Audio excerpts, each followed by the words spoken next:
Number 4. A student studying a foreign language has 50 verbs to memorize. The rate at which the student can memorize these verbs is proportional to the number of verbs remaining to be memorized, 50 minus y. So dy dt equals k times 50 minus y, where the student has memorized y verbs. Assume that initially no verbs have been memorized. That makes sense. When you first start, you don't know anything.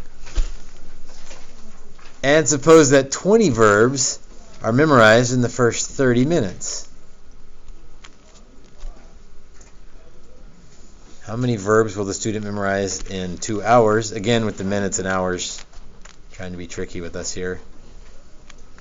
After how many hours will the student have only one verb left to memorize?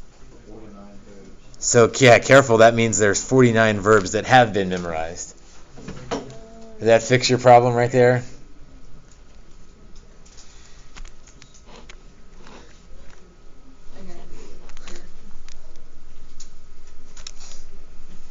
Keep going, or does that? Okay. So dy over 50 minus y equals k dt. Do substitution, you get a negative. How about I do the right and you do the left? Okay, I'll do the left, that's fine. So, do substitution, du would be negative du. Negative dy. Yeah, negative dy. So I need a negative and a negative. And then Negative natural log of 50 minus y. yeah. So use substitution. We didn't show all the steps, but we've done that enough. I think we're okay. Loop-de-loop next. Divide by negative 1/3. Thank you. Get the difference c now. Right? Yep. Unless you want to make it minus c. C can be whatever it wants. It can. E to the negative kt plus c. Magic hours. There's some magic in there, I know. There's a little magic going on here. 50 y equals 50 minus c e to the negative kt. Flying through algebra steps, the speed of light here. Stop me if I need to not go the speed of light. Are we okay up to there? Faster. Past the speed of light. Invent time travel. Let's pause and see what we got here. So y is the number of verbs. T is how much time it takes.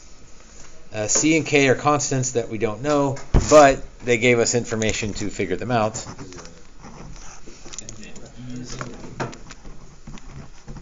And E is just a number.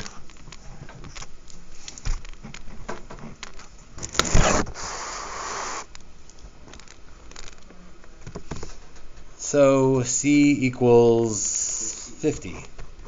That's kind of nice. So y equals 50 minus 50 e to the negative kt.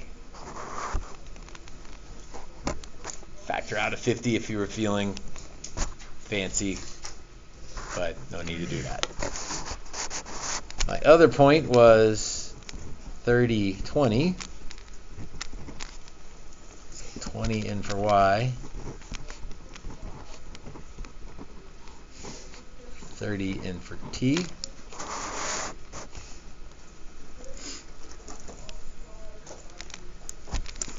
Minus 50 is 30. 30 or negative 30 divided by negative 50 is 3/5. Fancy algebra.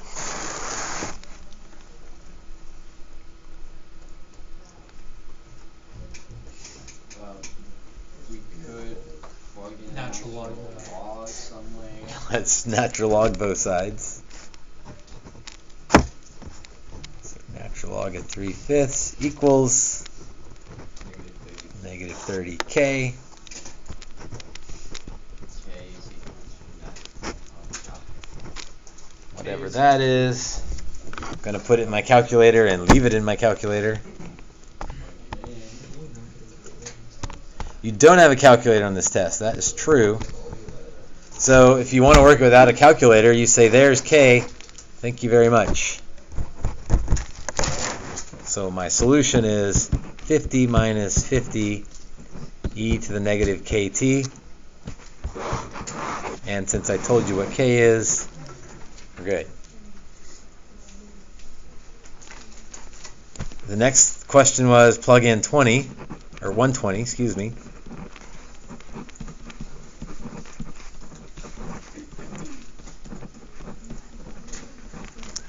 Is that my safe stop answer? Yeah. Do I know all of, I mean, I've got constants in there, but do I know all of them? Yeah. Everybody knows E. I mean, at least everybody who's grading your calculus test anyway. 2.n. Right.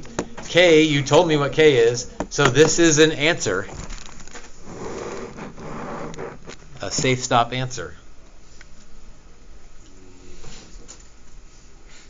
Sometimes you don't have to be good at And then 49. Then we got to solve for T on this one. Sometimes you don't have to be good at math, but sometimes you do. Subtract 50, get negative 1.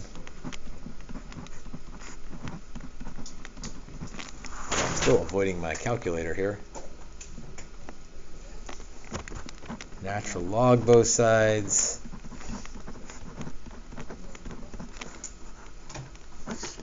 T equals natural log of 1/50th divided by negative K. It is annoying to not have a calculator, because with the calculator you could get some values and feel like, do they match up, what we've done? Do my answers make sense? Without a calculator, you're stuck with weird looking answers, so it's hard to know. Is that reasonable? I have no idea. Forget about it. Give it to some poor algebra student. You trust that to some poor algebra student? Dude, and it's me as an algebra student?